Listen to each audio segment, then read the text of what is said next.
വിശുദ്ധ യോഹന്നാൻ്റെ സുവിശേഷം 1-ാം അധ്യായം 1 മുതൽ 3 വരെയും 1-ാം അധ്യായം 14-ാം വാക്യവും.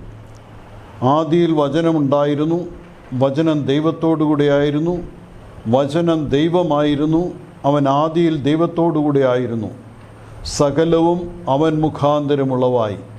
14-ാം വാക്യം. വചനം ജഡമായി തീർന്നു, കൃപയും സത്യവും നിറഞ്ഞവനായി നമ്മളുടെ ഇടയിൽ പാർത്തു. പരിശുദ്ധ സഭയുടെ അടിസ്ഥാന വിശ്വാസ പ്രമാണമാണിത്. വചനമായ ദൈവം മിശിഹാ തമ്പുരാനെക്കുറിച്ച് അവൻ ദൈവമായിരുന്നു, അവൻ ദൈവത്തോടുകൂടിയായിരുന്നു, ആ ദൈവം മനുഷ്യനായിട്ട് അവതരിച്ചു. ഇത് സഭയുടെ അടിസ്ഥാന വിശ്വാസമാണ്. ആദിമകാലം മുതലേ ക്രൈസ്തവ സഭ പണിതുയർത്തിയിരിക്കുന്നത് ഈ വിശ്വാസത്തിലാണ്. ആരെങ്കിലും ഈ വിശ്വാസത്തെ ചോദ്യം ചെയ്താൽ അതൊരിക്കലും അംഗീകരിച്ചു കൊടുക്കുവാൻ സഭയ്ക്ക് സാധ്യമായിരുന്നില്ല. ഈ വിശ്വാസത്തെ ചോദ്യം ചെയ്തുകൊണ്ട് വചനമായ ദൈവം മിശിഹാ തമ്പുരാൻ പൂർണ്ണമായ ദൈവമല്ല എന്ന് അഭിപ്രായപ്പെട്ടുകൊണ്ട് അറിയൂസിൻ്റെ നേതൃത്വത്തിൽ 4-ാം നൂറ്റാണ്ടിൽ ഒരു വേദവിപരീതമുണ്ടായപ്പോൾ ആ വേദവിപരീതത്തിനെതിരെ പരിശുദ്ധ സഭ ആഞ്ഞടിച്ച് വിളിച്ചുകൂട്ടിയ സുന്നഹദോസാണ് നിഖ്യാ സുന്നഹദോസ്. നിഖ്യാ സുന്നഹദോസിൻ്റെ 1700-ാം വാർഷികം ലോകമെമ്പാടുമുള്ള ക്രൈസ്തവ സഭകൾ ആചരിക്കുകയാണ്. നിഖ്യാ സുന്നഹദോസ് വിളിച്ചുകൂട്ടിയത് കുസ്തന്തീനോസ് രാജാവാണ്. AD 325 നിഖ്യായിലാണ് കുസ്തന്തീനോസ് രാജാവ് സുന്നഹദോസ് വിളിച്ചുകൂട്ടുന്നത്. നിഖ്യ എന്ന് പറയുന്നത് ഇന്നത്തെ തുർക്കി രാജ്യത്ത്, അതായത് തുർക്കിയുടെ തലസ്ഥാനമായ ഇസ്താംബൂളാണ് കുസ്തന്തീനോപോലിസ്. ഇസ്താംബൂളിന് ഏകദേശം 140 കിലോമീറ്റർ അകലെയുള്ളതായ നിഖ്യ എന്ന സ്ഥലത്ത് വെച്ചാണ് സുന്നഹദോസ് കൂടുന്നത്. ഇസ്നിക്, IZNIK, ഇസ്നിക് എന്നാണ് ഈ നിഖ്യായുടെ ഇന്നത്തെ പേര്. കാരണം മുസ്ലിങ്ങൾ ഭരണമേറ്റെടുത്തപ്പോൾ തുർക്കി രാജ്യത്തുള്ള പല പഴയ സ്ഥലങ്ങളുടെയും പേരുകൾ മാറ്റി കുസ്തന്തീനോപോലീസിൻ്റെ പേര് ഇസ്താംബൂൾ എന്നാക്കി, അതുപോലെ നിഖ്യായുടെ പേര് ഇസ്നിക് എന്നാക്കി. അവിടെ വെച്ച് AD 325 മെയ് 25-ാം തീയതി മുതൽ ഓഗസ്റ്റ് 25-ാം തീയതി വരെ കൂടിയതായ മഹാസമ്മേളനമാണ് നിഖ്യാ സുന്നഹദോസ്. AD 325 മെയ് 20-25 തീയതികളിൽ ആരംഭിച്ച് ഓഗസ്റ്റ് 25-ാം തീയതി വരെ ഉണ്ടായിരുന്നതായ സുന്നഹദോസാണ്. അന്നത്തെ കാലത്ത് സുന്നഹദോസുകൾ കൂടിയതൊക്കെ ഒരു ദിവസത്തേക്കോ ഒരാഴ്ചത്തേക്കോ ഒരു മാസത്തേക്കോ അല്ല, അതിനേക്കാൾ കൂടുതൽ ഒരു കാലഘട്ടത്തിൽ കൂടിയതായ ആ നിലനിന്നിരുന്നതായ അത്രയും കാലം ഉണ്ടായിരുന്നതായ അത്രയും ദിവസങ്ങളുണ്ടായിരുന്ന സുന്നഹദോസാണ് നിഖ്യാ സുന്നഹദോസ് എന്ന് പറയുന്നത്. ആ നിഖ്യാ സുന്നഹദോസ് വിളിച്ചു കൂട്ടുന്ന കുസ്തന്തീനോസ് രാജാവാണ്. ആദ്യത്തെ സാർവത്രിക സുന്നഹദോസ് എന്ന് ഇതറിയപ്പെടുന്നുണ്ട്. എല്ലാ വിശുദ്ധ കുർബാനയിലും 5-ാം ദുപദയനിൽ നാം പ്രാർത്ഥിക്കുന്നു, നിഖ്യായിലും കുസ്തന്തീനോപോലിസിലും എഫേസൂസിലും വെച്ചുണ്ടായ പുണ്യപ്പെട്ടവയും പരിശുദ്ധങ്ങളുമായ 3 പൊതു സുന്നഹദോസുകളെയും അവയിലുണ്ടായിരുന്ന നീതിമാന്മാരും മെൽപ്പാന്മാരും സ്തുതിക്കപ്പെട്ടവരും ദൈവത്തെ ധരിച്ചവരുമായ ഞങ്ങളുടെ പിതാക്കന്മാരെയും എന്ന് പറഞ്ഞുകൊണ്ട് എല്ലാ വിശുദ്ധ കുർബാനയിലും അനുസ്മരിക്കുന്നതായ സുന്നഹദോസാണ് നിഖ്യാ സുന്നഹദോസ്. 1-ാമത്തെ സാർവത്രിക സുന്നഹദോസാണ്. നിഖ്യാ സുന്നഹദോസ് കൂടിയതിൻ്റെ പ്രധാനമായൊരു പശ്ചാത്തലമെന്ന് പറയുന്നത് ആദിമകാലത്ത് ഉണ്ടായ ഒരു വേദവിപരീതമാണ്, അറിയൂസിൻ്റെ വേദവിപരീതമാണ്. അതിനെക്കുറിച്ച് മനസ്സിലാക്കണമെങ്കിൽ പശ്ചാത്തലം അല്പം ഒന്ന് അറിഞ്ഞിരിക്കണം. ക്രിസ്തുമതം പീഡിപ്പിക്കപ്പെട്ടിരുന്ന ഒരു മതമായിരുന്നു. 1, 2, 3 നൂറ്റാണ്ടുകളിൽ ക്രിസ്തുമതം ക്രൂരമായി പീഡിപ്പിക്കപ്പെട്ടു. രാജാക്കന്മാരും യഹൂദന്മാരും പുറജാതികളും ക്രിസ്ത്യാനികളെ പീഡിപ്പിച്ചു. ആയിരങ്ങൾ, ലക്ഷങ്ങൾ രക്തസാക്ഷികളായി അക്കാലത്ത് മരിച്ചിട്ടുണ്ട്. എന്നാൽ 313 ആകുമ്പോൾ കുസ്തന്തീനോസ് രാജാവ് എഡിക്റ്റ് ഓഫ് മിലാൻ വിളംബരം എന്ന് പറയുന്നതായ ഒരു വിളംബരത്തിലൂടെ ക്രൈസ്തവ സഭയ്ക്ക് സ്വാതന്ത്ര്യം പ്രഖ്യാപിച്ചു. റോമാ സാമ്രാജ്യത്തിലെ അംഗീകരിക്കപ്പെട്ട മതമായി ക്രിസ്തുമതം മാറിത്തീരുന്നു. അതിനു മുമ്പ് ഇതൊരു നിരോധിക്കപ്പെട്ട റിലീജിയനായിരുന്നു, റിലീഗിയോ ഇല്ലിസിറ്റ. അത് കഴിഞ്ഞിട്ട് അംഗീകരിക്കപ്പെട്ട മതമായിട്ട് റിലീജിയോ ലിസിറ്റായിട്ട് ക്രിസ്തു മതമായി തീർന്നു. പീഡിപ്പിക്കപ്പെട്ടിരുന്ന കാലഘട്ടമായിരുന്നെങ്കിലും അക്കാലത്തൊക്കെ വേദശാസ്ത്രജ്ഞന്മാർ, സഭാപിതാക്കന്മാർ വേദപുസ്തകത്തെ വ്യാഖ്യാനിക്കുകയും മനുഷ്യാവതാരത്തെ വ്യാഖ്യാനിക്കുകയും പിതാവാം ദൈവം ആരാണെന്നും പുത്രൻ തമ്പുരാൻ ആരാണെന്നും പരിശുദ്ധ റൂഹ ആരാണെന്നും മനുഷ്യാവതാരത്തിൽ സംഭവിച്ചത് എന്തൊക്കെയാണെന്നും കന്യകമറിയാം ആരാണെന്നും ഇതുപോലുള്ള കാര്യങ്ങളൊക്കെ വളരെ വിശദമായി സഭാപിതാക്കന്മാർ കൈകാര്യം ചെയ്തിട്ടുണ്ട്. അവരൊക്കെ അതിനെക്കുറിച്ച് പറഞ്ഞിട്ടുണ്ട്. ജസ്റ്റിൻ മാർട്ടിയർ, ഐറേനിയോസ്, തെർത്തുല്യൻ, റോമിലെ ഹിപ്പോലീറ്റസ്, അലക്സാന്ദ്രിയയിലെ ക്ലിമ്മീസ്, ഒറിയൻ, സിപ്രിയൻ, അലക്സാന്ദ്രിയയിലെ മഹാനായ ദിവന്നാസ്യോസ്, ഇവരെല്ലാവരും ഈ പീഡകളുടെ കാലത്ത് ജീവിച്ചിരുന്ന സഭാപിതാക്കന്മാരാണ്. അവരൊക്കെ സഭയുടെ വിശ്വാസത്തെക്കുറിച്ച് പറഞ്ഞിട്ടുണ്ട്.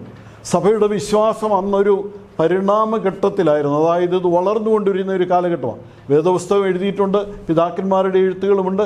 എങ്കിലും വ്യക്തമായി, കാരണം ഇന്നത്തെ ജിയോഗ്രഫി അല്ല അന്നുണ്ടായിരുന്ന ജിയോഗ്രഫി എന്ന് പറയുന്നത്. ഇന്നത്തെ രീതിയിലായിരുന്നില്ല അന്ന് റോമാ സാമ്രാജ്യം. അറ്റ്ലാന്റിക് സമുദ്രം മുതൽ യൂഫ്രട്ടീസ്, ടൈഗ്രീസ് നദികളുടെ തീരം വരെ, അതായത് ഇന്നത്തെ ഇറാൻ, ഇറാഖ് തുടങ്ങിയ രാജ്യങ്ങളുടെ അതിർത്തി വരെ, അറ്റ്ലാന്റിക് സമുദ്രം മുതൽ ഇറാൻ, ഇറാഖ് മുതലായ രാജ്യങ്ങളുടെ അതിർത്തി വരെ, അത് കഴിഞ്ഞ് തെക്ക് ഈജിപ്റ്റ്, ലിബിയ തുടങ്ങിയ പ്രദേശങ്ങളിൽ നിന്ന് വടക്കോട്ട് റൈൻ തുടങ്ങിയ ഡാന്യൂബ്, റൈൻ തുടങ്ങിയ നദികളുടെ തീരം വരെ, റഷ്യയുടെ തീരം വരെ വ്യാപിച്ചു കിടന്ന അതിവിശാലമായൊരു ഭൂപ്രദേശമാണ് റോമാ സാമ്രാജ്യം. ആ റോമാ സാമ്രാജ്യത്തിൽ പല സ്ഥലങ്ങളിൽ ജീവിച്ചിരുന്ന ആളുകൾ വേദപുസ്തകം വ്യാഖ്യാനിക്കുകയും ക്രിസ്തുവിനെക്കുറിച്ച് പറയുകയൊക്കെ ചെയ്തു. അന്നത്തെ പ്രബലമായ ക്രൈസ്തവ കേന്ദ്രങ്ങളുണ്ടായിരുന്നു. അലക്സാന്ദ്രിയ ഒരു പ്രബലമായ ക്രൈസ്തവ കേന്ദ്രമായിരുന്നു. അന്ത്യോക്യ പ്രബലമായ ക്രൈസ്തവ കേന്ദ്രമായിരുന്നു. റോമിലും എഫേസൂസിലും കൈസറിയയിലും ക്രൈസ്തവ സഭ വളർന്നു വന്നു. ഇവിടെയൊക്കെ ഉണ്ടായിരുന്ന സഭാപിതാക്കന്മാർ വേദശാസ്ത്ര വ്യാഖ്യാനങ്ങൾ നടത്തുകയും അതിനെക്കുറിച്ചൊക്കെ എഴുതുകയൊക്കെ ചെയ്തു. അങ്ങനെയൊക്കെ എഴുതുമ്പോഴും ചില കാര്യങ്ങളിലൊക്കെ ഇവർ തമ്മിൽ വ്യത്യാസങ്ങളുണ്ടായിരുന്നു. എന്നാലും വേദവിപരീതത്തിലേക്ക് വഴുതിപ്പോകാതെ അതിനെ ഒന്നിച്ച് കാത്തു സൂക്ഷിക്കാൻ പിതാക്കന്മാർ എപ്പോഴും ശ്രദ്ധാലുക്കളായിരുന്നു. അങ്ങനെയുണ്ടായിരുന്ന അന്ത്യോക്യൻ തിയോളജിക്കൽ സ്കൂൾ തന്നെ ഡെവലപ്പ് ചെയ്യുന്നു. ആ സമയത്ത് അലക്സാണ്ട്രിയൻ തിയോളജിക്കൽ സ്കൂളിൽ ഡെവലപ്പ് ചെയ്യുന്നു. ലാറ്റിൻ തിയോളജി തെർത്തുല്യൻ്റെ, ഹിപ്പോലിറ്റീസിൻ്റെ ഒക്കെ നേതൃത്വത്തിൽ റോമിലെ ക്ലിമ്മീസ് തുടങ്ങി വെച്ചതായ ആ രീതിയിലുള്ളതായ പഠനങ്ങൾ അവിടെയും പാശ്ചാത്യ നാട്ടുകളിലും നടക്കുന്നുണ്ടായിരുന്നു. ഇങ്ങനെയൊക്കെ നടക്കുമ്പോൾ അന്ത്യോക്യയിലെ ലൂസിയാൻ എന്ന് പറയുന്ന ഒരു പുരോഹിതനുണ്ടായിരുന്നു, ഒരു പണ്ഡിതനുണ്ടായിരുന്നു. അദ്ദേഹം ബിഷപ്പായിരുന്നു അന്ത്യോക്യയിലെ. ആ ലൂസിയാൻ്റെ നേതൃത്വത്തിൽ അവിടെ വേദശാസ്ത്ര വിദ്യാലയമുണ്ടായി. വിദ്യാർത്ഥികൾ പഠിക്കുവാനായിട്ട് വന്നു. അങ്ങനെ പഠിക്കുന്നവരുടെ കൂട്ടത്തിൽപ്പെട്ട ഒരാളായിരുന്നു അലക്സാന്ദ്രിയയിൽ നിന്ന് വന്ന അറിയൂസ് എന്ന് പറയുന്ന ആൾ. അദ്ദേഹം 311 അലക്സാന്ദ്രിയയിലെ ഒരു പുരോഹിതനായി. ഈ വേദശാസ്ത്ര പഠനമൊക്കെ കഴിഞ്ഞിട്ട് അദ്ദേഹം വന്നിരിക്കുക. അങ്ങനെ ഇരിക്കുന്നുണ്ട് അലക്സാണ്ട്രിയയിലെ ബിഷപ്പ് അലക്സാണ്ടർ, അദ്ദേഹം അലക്സാണ്ട്രിയയിൽ ഒരു വൈദിക മീറ്റിംഗ് വിളിച്ചു കൂട്ടുന്നു. ആ വൈദിക മീറ്റിങ്ങിൽ അലക്സാണ്ട്രിയയിലെ പുരോഹിതന്മാർ ഏകദേശം 100-200ഓളം ആളുകൾ അതിനകത്ത് വന്ന് സംബന്ധിച്ചു. ആ മീറ്റിങ്ങിൽ തൃത്വത്തെക്കുറിച്ച്, ദൈവത്തെക്കുറിച്ച്, ദൈവപുത്രനെക്കുറിച്ച് ഒക്കെ വിശദമായിട്ട് അലക്സാണ്ടർ പ്രസംഗിക്കുന്നുണ്ട്. അങ്ങനെ പ്രസംഗിക്കുന്ന അവസരത്തിൽ അലക്സാണ്ടർ പറയുകയാണ്, ഈ പ്രസംഗം നടക്കുന്ന അവസരത്തിൽ അദ്ദേഹം അവിടെ ഈ കാര്യങ്ങളെക്കുറിച്ച് പ്രസംഗിക്കുന്ന അവസരത്തിൽ അദ്ദേഹം പറയുന്നു, പിതാവും പുത്രനും പരിശുദ്ധ റൂഹായും ഒന്നാകുന്നു. അലക്സാണ്ടർ ആ സുന്നതോസിൽ വെച്ച്, ആ വൈദിക മീറ്റിങ്ങിൽ വെച്ച് അദ്ദേഹം പറയുകയാണ്, വിശുദ്ധ തൃത്വത്തിൻ്റെ ഐക്യത്തെക്കുറിച്ചാണ് അദ്ദേഹം സംസാരിക്കുന്നത്. പിതാവും പുത്രനും പരിശുദ്ധ റൂഹായും സമന്മാരാണെന്നും മൂവരായ ദൈവം ഏകനാണെന്നും അദ്ദേഹം പറഞ്ഞു. അങ്ങനെ പറഞ്ഞ ആ കാര്യത്തെ അറിയോസ് എതിർക്കുക. അറിയോസ് അതിനെ ശക്തമായി എതിർത്തിട്ട് പറഞ്ഞു, ഏകനല്ല, പിതാവ് വേറെയാണ്, പുത്രൻ വേറെയാണ്, പരിശുദ്ധ റൂഹ വേറെയാണ്. പിതാവും പുത്രനും പരിശുദ്ധ റൂഹായും ഒന്നാണ് എന്ന് പറയാനായിട്ട് സാധിക്കില്ല എന്ന് അറിയൂസ് പറഞ്ഞു. അറിയൂസ് പറഞ്ഞു, പിതാവാം ദൈവം ഏകദൈവം മാത്രമേ ഉള്ളൂ. പുത്രനും പരിശുദ്ധ റൂഹായും പിതാവിനേക്കാൾ കുറഞ്ഞവരാണ്. പിതാവ് പുത്രനെ ജനിച്ചതാണെങ്കിൽ പുത്രൻ ഇല്ലാതിരുന്ന ഒരു കാലം ഉണ്ടായിരുന്നു. അവനൊരാരംഭമുണ്ട്, അങ്ങനെയെങ്കിൽ അവൻ അവസാനവുമുണ്ട്. എന്നിട്ട് പറഞ്ഞു, പുത്രൻ പിതാവിൻ്റെ സാരാംശത്തോട് ചേർന്നവനല്ല, അവൻ ഉണ്മയിൽ പിതാവിനോട് തുല്യനല്ല, അവൻ വ്യത്യാസമുണ്ട് എന്ന് പറഞ്ഞു. അപ്പോൾ അറിയൂസ് പഠിപ്പിക്കുന്നതായ ഒരു ദൈവം, മനുഷ്യപുത്രൻ മിശിഹാതമ്പുരാൻ എന്ന് പറയുന്നത് പിതാവാം ദൈവത്തെക്കാൾ കുറവുള്ളയാളാണ്, ഒരു ഡെമി ഗോഡാണ്, ഒരു ഹാഫ് ഗോഡാണ്, ദൈവത്തെക്കാൾ താണ ഒരാളാണ്. ഈ രീതിയിൽ അറിയൂസ് പഠിപ്പിക്കാനായിട്ട് തുടങ്ങി. അത് സത്യവിശ്വാസത്തിനെതിരായിരുന്നു. ഞാൻ ആദ്യം പറഞ്ഞതുപോലെ വിശുദ്ധ യോഹന്നാൻ്റെ സുവിശേഷത്തിൽ എഴുതിയിരിക്കുന്നത് പോലെ, സഭ ആദ്യം മുതലേ വിശ്വസിച്ച് വരുന്നത് പോലെ പിതാവും പുത്രനും സമന്മാരാണ്, പിതാവും പുത്രനും ഒന്നാണ്. പിതാവില്ലായിരുന്ന സമയം മുതൽ തന്നെ പുത്രനുണ്ട്. അനാദിയായി പിതാവിൽ നിന്ന് ജനിച്ചവനാണ് പുത്രൻ. അവൻ ഇല്ലാതിരുന്ന ഒരു കാലമില്ലായിരുന്നു, അവനൊരു അവസാനവുമില്ല, പിതാവിനെ പോലെ നിത്യതയിൽ സ്ഥിതി ചെയ്യുന്നതാണ്. ഇതുപോലുള്ള അറിയൂസ് പറഞ്ഞ കാര്യങ്ങളെ ഒക്കെ അലക്സാണ്ടർ എതിർക്കുന്നു. മനുഷ്യരക്ഷയ്ക്കായി കന്യകയിൽ നിന്ന് ജാതം ചെയ്തവൻ നിത്യനായ ദൈവത്തിൻ്റെ നിത്യനായ പുത്രൻ എന്നായിരുന്നു സഭയുടെ അടിസ്ഥാന വിശ്വാസം. അവൻ്റെ ദൈവത്വത്തിൻ്റെ പൂർണ്ണതയിൽ നിന്ന് എന്തെങ്കിലും കുറവുണ്ടെന്ന് സമ്മതിച്ചു കൊടുക്കുവാൻ സഭ ഒരിക്കലും തയ്യാറായിരുന്നില്ല. ഈ അടിസ്ഥാന വിശ്വാസത്തെ ചോദ്യം ചെയ്ത് എല്ലാവരെയും സഭ ശാസിച്ചിട്ടുണ്ട്. ഈ പശ്ചാത്തലത്തിൽ മുന്നോട്ട് വന്ന അറിയൂസിനെ സഭയുടെ അംഗീകാരം ലഭിച്ചില്ല. പക്ഷേ വേണ്ടുവോളം അനുയായികളെ ലഭിച്ചു. അറിയൂസ് മഹാപണ്ഡിതനായ ഒരു പുരോഹിതനായിരുന്നു. അദ്ദേഹത്തിന് നല്ല വേദശാസ്ത്ര പരിജ്ഞാനമൊക്കെ കിട്ടിയിട്ടുണ്ട്. ജനങ്ങളുടെ ഇടയിലേക്ക് അദ്ദേഹം ഇറങ്ങിച്ചെന്നു, ഉപദേശങ്ങൾ പ്രചരിപ്പിച്ചു. അദ്ദേഹം പാട്ടുകൾ എഴുതി ആളുകളെ കൊണ്ട് പാടിപ്പിച്ചു. ലേഖനങ്ങളുടെയും പ്രസംഗങ്ങളുടെയും തൻ്റെ ഉപദേശങ്ങളെയും അദ്ദേഹം പ്രചരിപ്പിച്ചു. ഈജിപ്തിലും ലിബിയയിലും ഗ്രാമങ്ങളിലും പട്ടണങ്ങളിലും അറിയൂസിൻ്റെ ഉപദേശം പ്രചരിച്ചു. അപ്പോൾ അറിയൂസിനെ സപ്പോർട്ട് ചെയ്തുകൊണ്ട് കുറേയധികം ആളുകൾ വന്നു. ബിഷപ്പന്മാർ വരുന്നു, പുരോഹിതന്മാർ വരുന്നു. അറിയൂസിനെ പിന്തുണച്ചുകൊണ്ട് ബിഷപ്പന്മാരും വൈദികരും രംഗത്ത് വന്നു. ഇത് സഭയിൽ ഭിന്നതയുണ്ടാക്കി. അപ്പോൾ ഈ അറിയൂസിനെ അനുകൂലിച്ചവർ അവിടുത്തെ ബിഷപ്പിനോട് ചോദിക്കാതെ തന്നെ ചില ആളുകളെ മെത്രാന്മാരായിട്ട് പട്ടം കൊടുത്തു. അത് ഭിന്നത രൂക്ഷമാക്കി. ബിഷപ്പ് അലക്സാണ്ടർ അറിയൂസിനും അദ്ദേഹത്തെ പിന്തുണച്ച 2 ബിഷപ്പന്മാർക്കും 5 പുരോഹിതന്മാർക്കും 6 ഷമ്മാശന്മാർക്കും താക്കീത് നൽകി എഴുത്തുകൾ എഴുതി. അങ്ങനെയിരിക്കെ AD 321 അലക്സാണ്ട്രിയയിലെ ബിഷപ്പ് അലക്സാണ്ടറുടെ അധ്യക്ഷതയിൽ ഒരു സുന്നഹദോസ് കൂടി. 100ഓളം ബിഷപ്പന്മാർ അതിൽ പങ്കെടുത്തു. അറിയൂസിൻ്റെ ഉപദേശത്തെ വിശദമായി പഠനത്തിനും ചർച്ചയ്ക്കും വിധേയമാക്കി. അറിയൂസിൻ്റെ ഉപദേശത്തെ ശപിച്ചു തള്ളി. അതോടൊപ്പം അറിയൂസിനെയും 2 ബിഷപ്പന്മാരെയും 5 പുരോഹിതന്മാരെയും 6 ഷമ്മാശന്മാരെയും സഭയിൽ നിന്ന് പുറത്താക്കി. അലക്സാണ്ട്രിയയിൽ നിന്ന് പുറത്തായപ്പോൾ ഇവർ നേരെ അവിടെ നിന്ന് തുർക്കിയിലേക്ക് പോയി. അവിടെ ഈസ്റ്റാംബുൾ, കുസ്തന്തീനോപോലിസും കഴിഞ്ഞ് ബിഥിന്യയിലേക്കെത്തി. അവിടെ നിക്കോമോഡിയയിലെ ഒരു ബിഷപ്പുണ്ടായിരുന്നു, ബിഷപ്പ് യൂസേബിയോസ് എന്ന് പറയുന്ന ആൾ. അദ്ദേഹം അറിയൂസിൻ്റെ സുഹൃത്തായി. അവരൊന്നിച്ച് അലക്സാണ്ട്രിയൻ തിയോളജിക്കൽ സ്കൂളിൽ, അന്ത്യോക്യൻ തിയോളജിക്കൽ സ്കൂളിൽ പഠിച്ചവരായിരുന്നു. അവിടെ ചെന്ന് നിക്കോമോഡിയയിലെ യോസേബിയോസ് അറിയൂസിന് പിന്തുണ കൊടുത്തു. അദ്ദേഹം ബിഥിന്യയിൽ ഒരു സുന്നഹദോസ് വിളിച്ചു കൂട്ടിയിട്ട് ആ സുന്നഹദോസിൻ്റെ തീരുമാനമായിട്ട് അലക്സാണ്ടറിനോട് അഭ്യർത്ഥിച്ചു അറിയൂസിനെ തിരികെ എടുക്കാനായിട്ട്. പക്ഷേ അലക്സാണ്ടറിന് തയ്യാറായില്ല. അപ്പോൾ ഈ അറിയൂസിൻ്റെ ഉപദേശം അവിടെ എല്ലായിടത്തും വ്യാപിക്കുക. ആ അറിയപ്പെട്ടിരുന്ന ക്രൈസ്തവ സഭാ കേന്ദ്രങ്ങളിലെല്ലാം അറിയൂസിൻ്റെ ഉപദേശം വ്യാപിച്ചു. നിക്കോമോഡിയയിലെ ബിഷപ്പ് യൗസേബിയോസ്, അതുവഴിഞ്ഞ് കൈസറിയയിലെ ബിഷപ്പ് യൗസേബിയോസ് തുടങ്ങിയവരൊക്കെ അറിയൂസിന് പിന്തുണ നൽകി. അന്ത്യോക്യയിലും അലക്സാന്ദ്രിയയിലും സിറിയയിലും കൈസറിയയിലും എഫേസൂസിലുമൊക്കെ അറിയൂസിൻ്റെ ഉപദേശം വായിക്കുക. പ്രധാനമായിട്ട് ഈസ്റ്റേൺ റോമൻ എംപയറിൽ, അതായത് റോമാ സാമ്രാജ്യത്തിൻ്റെ കിഴക്കൻ പ്രവിശ്യകളിലെല്ലാം അറിയൂസിൻ്റെ ഉപദേശം വ്യാപിച്ചു. അങ്ങനെ ഇരിക്കുന്ന കുസ്തന്തീനോസ് രാജാവ് നിക്കോമോഡിയയിൽ ഒരു ദിവസം എത്തി. അദ്ദേഹം ക്രിസ്ത്യാനിത്തിന് സ്വാതന്ത്ര്യം കൊടുത്തിട്ടിരിക്കുന്ന സമയമാണ്.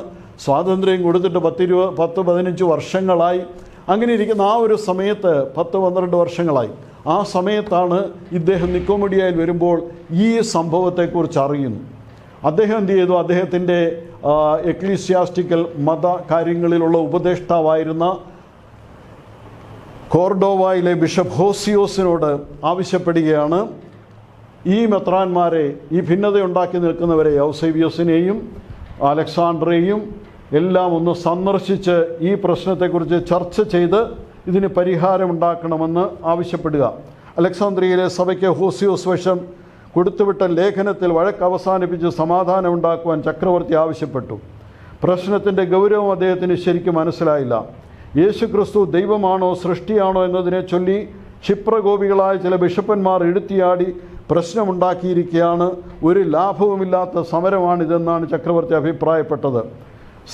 ചക്രവർത്തിയുടെ അഭിപ്രായപ്പെടങ്ങൾ സംഗതി കൂടെ രൂക്ഷമാക്കി തീർത്തു. അങ്ങനെ വരുന്ന അവസരത്തിലാണ് ഹോസിയോസ് ഇവിടെ എല്ലാം പോയിട്ടൊന്നൊരു സമാധാനം ഉണ്ടാകുന്നില്ല എന്ന് കണ്ടപ്പോൾ ഹോസിയോസ് ചക്രവർത്തിയോട് ആവശ്യപ്പെടുക, ഈ മെത്രാന്മാരുടെ എല്ലാവരുടെയും കൂടെ ഒരു സുനോദോസ് വിളിച്ചുകൂട്ടി ഈ പ്രശ്നം ചർച്ച ചെയ്ത് പരിഹരിക്കണം, അല്ലെങ്കിൽ അത് സഭയിലെ ഭിന്നത രൂക്ഷമാക്കും. ചക്രവർത്തിയെ സംബന്ധിച്ചിടത്തോളം വേറൊരു കാര്യം കൂടി അദ്ദേഹത്തിൻ്റെ ശ്രദ്ധയിലുണ്ട്. സഭ റോമാ സാമ്രാജ്യത്തിലെ സഭയാണ്. റോമാ സാമ്രാജ്യത്തിൽ മുഴുവനും വ്യാപിച്ചു കിടക്കുന്ന സഭയാണ്. അപ്പോൾ സഭയിൽ ഒരു ഭിന്നതയുണ്ടായാൽ അത് സാമ്രാജ്യത്തെയും ബാധിക്കും. റോമൻ സാമ്രാജ്യം തന്നെ വിഭജിക്കപ്പെടും എന്നുള്ളൊരു ചിന്തയിലേക്ക് ചക്രവർത്തി എത്തിച്ചേരുക. സാമ്രാജ്യത്തിനകത്ത് പരസ്പരം കലഹമുണ്ടായാൽ, ജനങ്ങൾ ഭിന്നിച്ചു നിന്നാൽ, ജനങ്ങൾ ഭിന്നിച്ചു നിന്ന് വഴക്കുണ്ടാക്കിക്കൊണ്ടിരുന്നു കഴിഞ്ഞാൽ ശത്രുക്കളുടെ ആക്രമണത്തിന് സാധ്യത കൂടും. ഇത് മനസ്സിലാക്കിയ ചക്രവർത്തി സാമ്രാജ്യത്തിൻ്റെ ഐക്യം മനസ്സിൽ കണ്ടുകൊണ്ട് യേശുക്രിസ്തുവിൻ്റെ ദൈവത്വം അല്ലെങ്കിൽ സഭയ്ക്കുള്ളിലെ ഭിന്നത പരിഹരിക്കുക എന്നുള്ളതിനേക്കാൾ ഉപരി സാമ്രാജ്യത്തിൻ്റെ ഐക്യം സ്ഥാപിച്ചെടുക്കുക, പുനഃസ്ഥാപിക്കുക, അവിടെ ഭിന്നത ഉണ്ടാകാൻ പാടില്ല. ഇത് ചക്രവർത്തിയുടെ പ്രധാനപ്പെട്ട ഒരു ലക്ഷ്യമായിരുന്നു. അതിനുവേണ്ടി സുന്നോദോസ് കൂടുവാനായിട്ട് അദ്ദേഹം നിശ്ചയിച്ചു.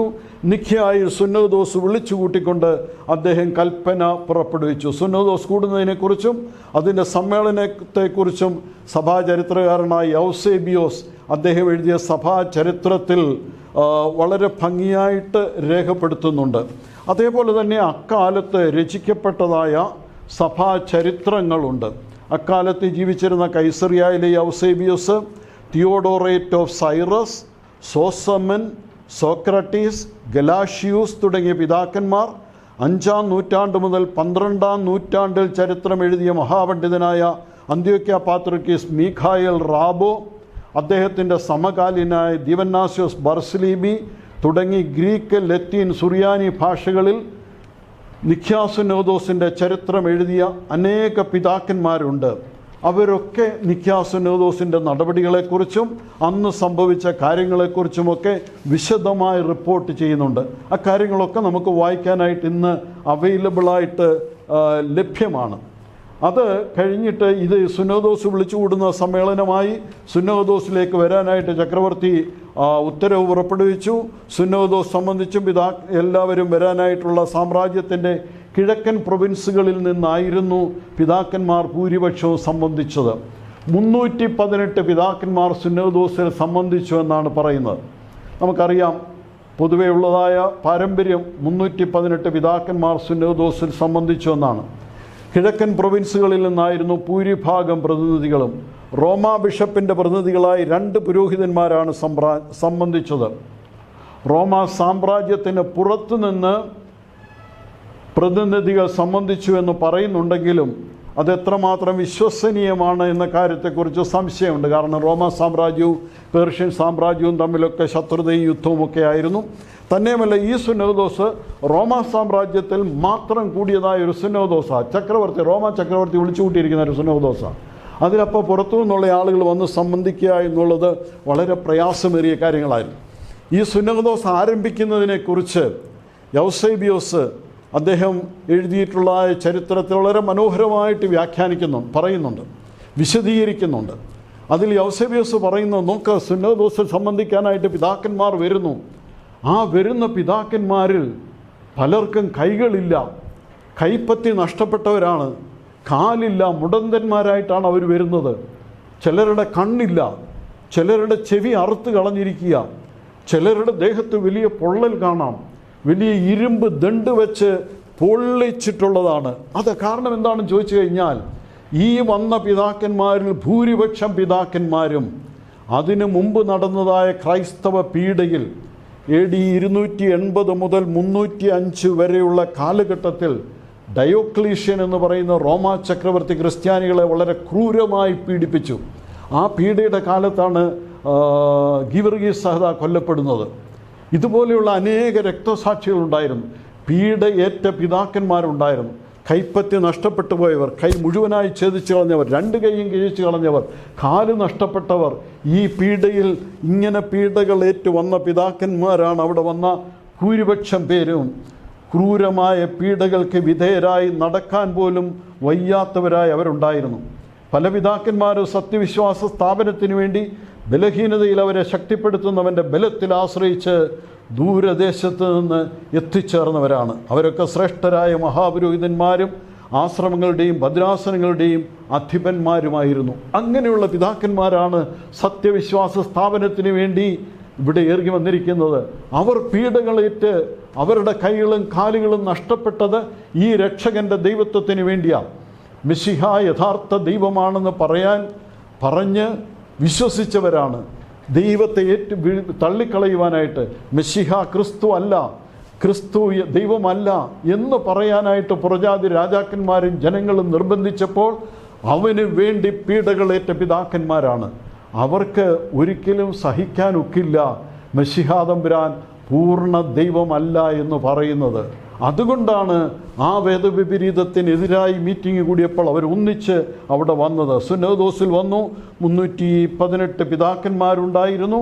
ആ പിതാക്കന്മാർ സുന്നോദോസിൽ വന്ന് സംബന്ധിക്കുന്നു. ദൂരദേശത്ത് നിന്ന് എത്തിച്ചേർന്നവരാണ് അവർ. സുന്നോദോസിൽ സംബന്ധിച്ച പിതാക്കന്മാരുടെ യാത്രാച്ചെലവും അവരുടെ താമസ സൗകര്യങ്ങളും ഭക്ഷണവും എല്ലാം ചക്രവർത്തി തന്നെയാണ് ക്രമീകരിച്ചതും വഹിച്ചതും. നിഖ്യാ സുന്നോദോസിൽ വന്ന് സംബന്ധിച്ച ഈ പിതാക്കന്മാരൊക്കെ, സത്യവിശ്വാസ സ്ഥാപനത്തിന് വേണ്ടി വന്ന ഈ പിതാക്കന്മാരൊക്കെ ചക്രവർത്തിയോട് കടപ്പാടുള്ളവരായി മാറി. സുന്നോദോസ് എന്നാണ് ആദ്യം സമ്മേളിച്ചതെന്ന് വ്യക്തമല്ല. AD 325 ജൂൺ 19-ാം തീയതിയോ 20-ാം തീയതിയോ ആദ്യത്തെ മീറ്റിംഗ് നടന്നുവെന്ന് പറയപ്പെടുന്നു. ഓഗസ്റ്റ് 25-ാം തീയതി സുന്നോദോസ് അവസാനിച്ചു.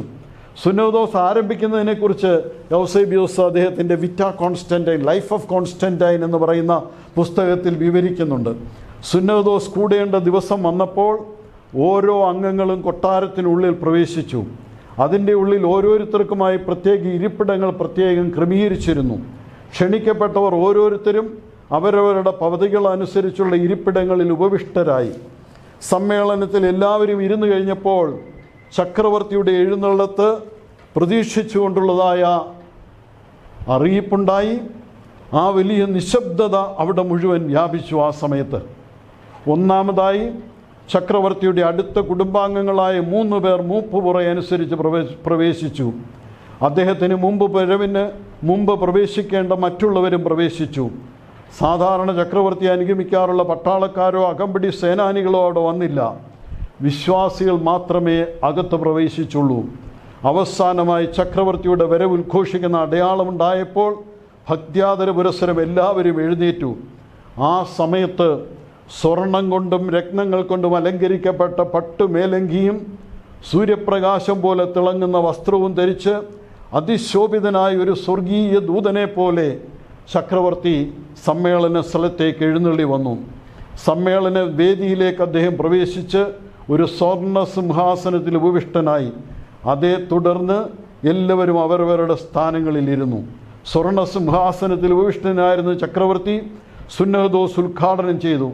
സഭയിൽ സമാധാനവും ശാന്തിയും സ്ഥാപിക്കാൻ എല്ലാവരോടും ലത്തീൻ ഭാഷയിൽ അദ്ദേഹം ആഹ്വാനം ചെയ്തു. കോർഡോവയിലെ ബിഷപ്പ് ഹോസിയോസ് സമ്മേളനത്തിൽ അധ്യക്ഷത വഹിച്ചു. വേറെ 2 പുരോഹിതന്മാർ, അലക്സാണ്ടർ, അതുപോലെ തന്നെ അന്ത്യോക്യയിലെ ബിഷപ്പ് തുടങ്ങിയവരൊക്കെ സമ്മേളനത്തിൻ്റെ വിവിധ യോഗങ്ങളിൽ അധ്യക്ഷത വഹിച്ചവരായി പറയുന്നുണ്ട്. ആദ്യ ദിവസം തന്നെ അറിയൂസിനെതിരായ സഭയുടെ നിലപാട് എന്താണെന്ന് വ്യക്തമാക്കപ്പെട്ടു. ആ സുന്നോദോസിൽ 318 പിതാക്കന്മാർ സംബന്ധിച്ചെന്ന് ഞാൻ പറഞ്ഞു. അതിൽ 3 പക്ഷങ്ങൾ ഉണ്ടായിരുന്നു. സുന്നോദോസിൽ പ്രധാനമായും 3 കക്ഷികളുണ്ടായിരുന്നു.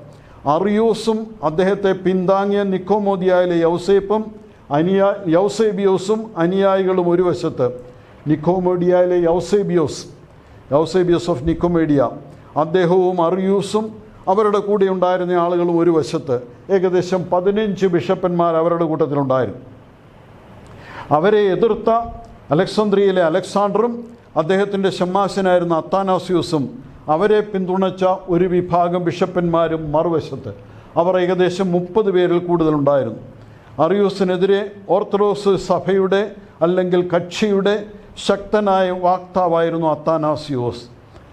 അത് കഴിഞ്ഞ് ബാക്കിയുള്ള ആളുകൾ, ഈ കൈസറിയയിലെ യൗസേബിയോസും അദ്ദേഹത്തിൻ്റെ ഒപ്പം ഉണ്ടായിരുന്ന കോർഡോവയിലെ ഹോസിയോസും അന്ത്യോക്യയിൽ നിന്ന് വന്ന കുറേ പിതാക്കന്മാരും അതുപോലെയുള്ള ആളുകളൊക്കെ മിതവാദികളായിട്ട് മധ്യവർത്തികളായിട്ട് അവിടെ നിൽക്കുകയായിരുന്നു.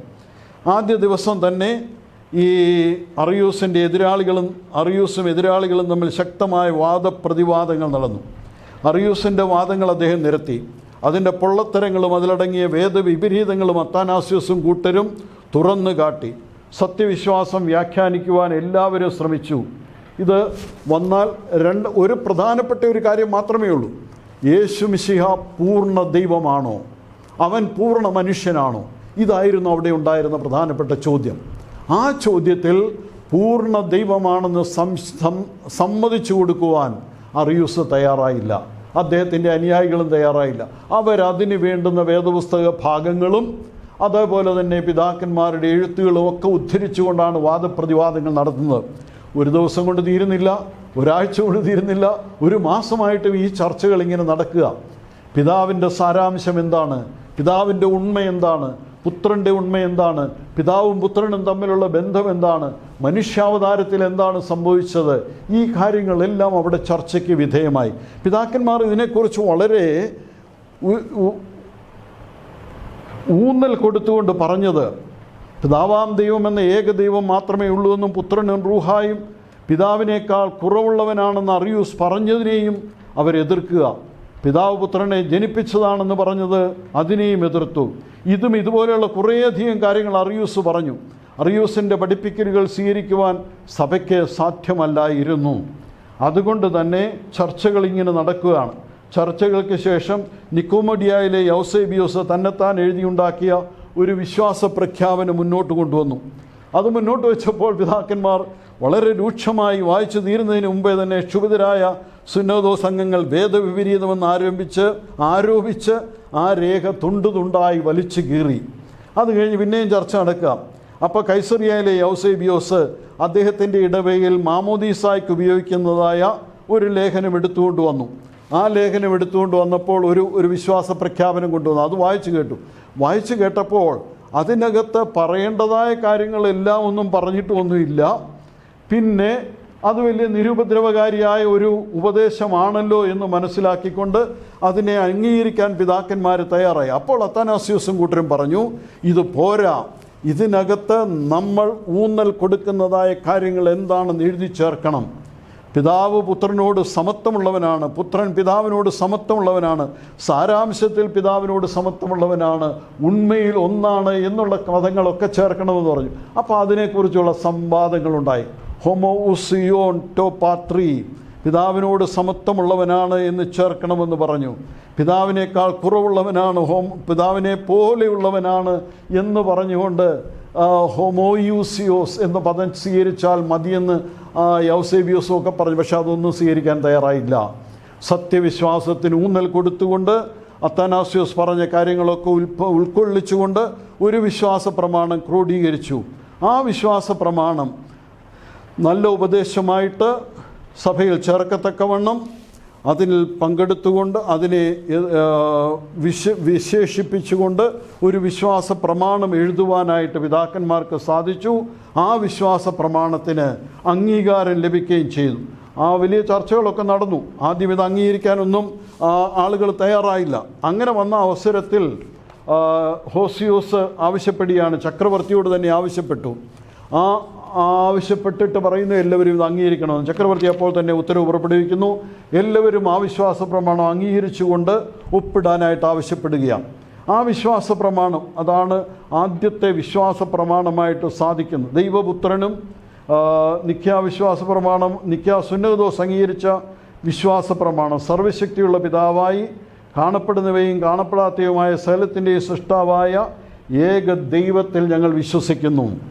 രണ്ടാമത്തെ പാരഗ്രാഫ്, ദൈവപുത്രനും ഏകജാതനും പിതാവിൽ നിന്ന് ജനിച്ചവനും, അതായത് പിതാവിൻ്റെ സാരാംശത്തിൽ നിന്നുള്ളവനും ദൈവത്തിൽ നിന്നുള്ള ദൈവവും പ്രകാശത്തിൽ നിന്നുള്ള പ്രകാശവും സത്യദൈവത്തിൽ നിന്നുള്ള സത്യദൈവവും, ജനിച്ചവനും സൃഷ്ടിയല്ലാത്തവനും സാരാംശത്തിൽ പിതാവിനോട് സമത്വമുള്ളവനും സ്വർഗത്തിലും ഭൂമിയിലുമുള്ള സകലവും തന്നാൽ സൃഷ്ടിക്കപ്പെട്ടവനും മനുഷ്യരായ ഞങ്ങൾക്ക് ഞങ്ങളുടെ രക്ഷയ്ക്കും വേണ്ടി ഇറങ്ങി വന്നവനും ശരീരമെടുത്ത് മനുഷ്യനായി തീർന്നവനും കഷ്ടത അനുഭവിച്ചവനും മൂന്നാം ദിവസം ഉയർത്തെഴുന്നേറ്റ് സ്വർഗത്തിലേക്ക് കരേറിയവനും ജീവനുള്ളവരെയും മരിച്ചുപോയവരെയും വിധിപ്പാൻ വീണ്ടും വരുന്നവനുമായ ഏക കർത്താവായ യേശുക്രിസ്തുവിൽ ഞങ്ങൾ വിശ്വസിക്കുന്നു. അത് കഴിഞ്ഞിട്ട് ഒരു സെൻറ്റൻസും കൂടെ, പരിശുദ്ധ റൂഹായിൽ ഞങ്ങൾ വിശ്വസിക്കുന്നു എന്ന കാര്യം കൂടെ അതിനകത്ത് എഴുതി ചേർത്ത്. ഇതായിരുന്നു ആദ്യം ഉണ്ടായിരുന്ന വിശ്വാസപ്രമാണം. അതിനോട് ചേർത്ത് അറിയൂസിനെയുമൊക്കെ ശപിക്കുന്നതായ ഒരു ഭാഗം കൂടെ വിശ്വാസ പ്രമാണത്തിൽ ചേർത്തു. എന്നാൽ അവൻ ഇല്ലാതിരുന്ന ഒരു കാലം ഉണ്ടായിരുന്നുവെന്നും ഇല്ലായ്മയിൽ നിന്ന് അവൻ സൃഷ്ടിക്കപ്പെട്ടുവെന്നും അവൻ മറ്റൊരു ഉണ്മയിൽ നിന്നോ സാരാംശത്തിൽ നിന്നോ ആണെന്നും പറയുന്നവരെയും ദൈവപുത്രൻ സൃഷ്ടിയാണെന്നോ മാറ്റത്തിനോ പരിണാമത്തിനോ വിധേയനാണെന്നോ പറയുന്നവരെയും സാർവത്രിക സഭ ശപിക്കുന്നു എന്നുള്ള വാചകവും വിശ്വാസ പ്രമാണത്തിലുണ്ടായിരുന്നു. പിന്നീട് 381 കുസ്തന്തീനോപ്പോലിസ് സുന്നോദോസിൽ വെച്ചാണ് ഈ വിശ്വാസ പ്രമാണം ഒന്നും കൂടെ പരിഷ്കരിക്കുകയും ഇന്ന് നമ്മൾ ഉപയോഗിക്കുന്ന രീതിയിലുള്ളതായ, ഇന്ന് നമ്മൾ പ്രാർത്ഥിക്കുന്ന രീതിയിലുള്ള വിശ്വാസ പ്രമാണം അതിൻ്റെ ഭാഗത്ത് ആക്കി തീർക്കുകയും നിഖ്യാവിശ്വാസ പ്രമാണത്തിൻ്റേതായി ഇപ്പോൾ നമ്മൾ ഉപയോഗിക്കുന്ന വിശ്വാസ പ്രമാണത്തിൽ പിൽക്കാലത്ത് പല വാക്കുകളും കൂട്ടിച്ചേർത്തു എന്നുള്ളത് സ്പഷ്ടമാണ്. ഇതിൻ്റെ അവസാനം ചേർത്തിരിക്കുന്ന ശാപവചസ്സുകൾ കുസ്തന്തീനോപ്പോലിസ് സുന്നോദോസ് വിട്ടുകളയുന്നു. ഇങ്ങനെ സുന്നോദോസ് അംഗീകരിച്ച് ഈ തീരുമാനമെടുക്കുന്നു. അറിയൂസിനെയും അനുയായികളെയും സഭയിൽ നിന്ന് പുറത്താക്കുന്നു. അവർ സഭയിൽ നിന്നും നാടുകടത്തപ്പെടുന്നു. അങ്ങനെ പോകുമ്പോൾ അവർ മറ്റുള്ള പ്രദേശങ്ങളിലേക്ക് അവരുടെ ഉപദേശം വ്യാപിപ്പിക്കുകയും ചെയ്യുന്നു. അത്തനാസ്യൂസും കൂട്ടരും ആ സത്യവിശ്വാസ സ്ഥാപനത്തിന് വേണ്ടി നിൽക്കുക. പിന്നീട് 337 ആവുമ്പോൾ കുസ്തന്തീനോസ് രാജാവ് നിര്യാതനാകുന്നു. അത് കഴിയുമ്പോൾ ഈ വിശ്വാസ പ്രമാണം വീണ്ടും സാമ്രാജ്യം 3 വിഭജിക്കപ്പെടുന്നു. അതിൽ 2 ചക്രവർത്തിമാർ, കോൺസ്റ്റൻസും കോൺസ്റ്റാൻറ്റിയൂസും കോൺസ്റ്റൻറ്റൈൻ സെക്കൻഡ് എന്ന് പറയുന്ന 3 ചക്രവർത്തിമാരുണ്ടാകുന്നു. അവരിൽ 2 അറിയൂസിൻ്റെ വേദവിപരീതത്തെ സപ്പോർട്ട് ചെയ്യുന്നവരാകുന്നു. ഇത് തമ്മിൽ വഴക്കുകളൊക്കെ നടക്കുന്നു. അവസാനം അറിയൂസിൻ്റെ വേദവിപരീതത്തിന് അവസാനം ഉണ്ടാകുന്നത് 381 കുസ്തന്തീനോപ്പോലിസ് സുന്നോദോസിൽ വെച്ചാണ്. അവിടെ വെച്ച് അതിനു മുമ്പ് തന്നെ കപ്പദോക്യൻ പിതാക്കന്മാർ ഈ ഫൈറ്റ് ഏറ്റെടുക്കുകയും സത്യവിശ്വാസ സ്ഥാപനത്തിന് വേണ്ടി മുദ്രിക്കുകയും ചെയ്യുന്നു. നിഖ്യാ സുന്നോദോസ് വിശ്വാസ പ്രമാണം ക്രോഡീകരിച്ചതല്ലാതെ വേറെ 2 കാര്യങ്ങൾ കൂടെ പ്രധാനമായിട്ടും ചെയ്തു. ഒന്ന്, ഉയർപ്പ് പെരുന്നാളിൻ്റെ തീയതി സംബന്ധിച്ച് തീരുമാനമുണ്ടാക്കി. അത് സംബന്ധിച്ച് ഒരു ഭിന്നത സഭയിൽ നിലനിൽക്കുന്നുണ്ടായിരുന്നു. കിഴക്കൻ സഭകളും പാശ്ചാത്യ സഭകളും തമ്മിൽ ഉയർപ്പ് പെരുന്നാൾ എന്ന് ആചരിക്കണമെന്നുള്ളതിനെക്കുറിച്ച് ഒരു ഭിന്നത നിലനിൽക്കുന്നുണ്ടായിരുന്നു. ആ ഭിന്നതയ്ക്ക് പരിഹാരമുണ്ടാക്കി അതിൻ്റെ തീയതി നിശ്ചയിക്കുന്നു. അതേപോലെ തന്നെ നിഖ്യാ സുന്നോദോസ് 20 കാനൂനുകൾ സഭയുടെ അച്ചടക്കം സംബന്ധിച്ചും സഭയുടെ ഭരണം സംബന്ധിച്ചും നിഖ്യാ സുന്നോദോസിൻ്റേതായി 20 കാനൂനുകൾ അംഗീകരിക്കുകയും ചെയ്തു. അങ്ങനെയാണ് ഓഗസ്റ്റ് 20-ാം തീയതിയോടുകൂടിയോ 25-ാം തീയതിയോടുകൂടിയോ സുന്നോദോസിന് സമാപനമുണ്ടാവുകയും ചെയ്യുന്നു.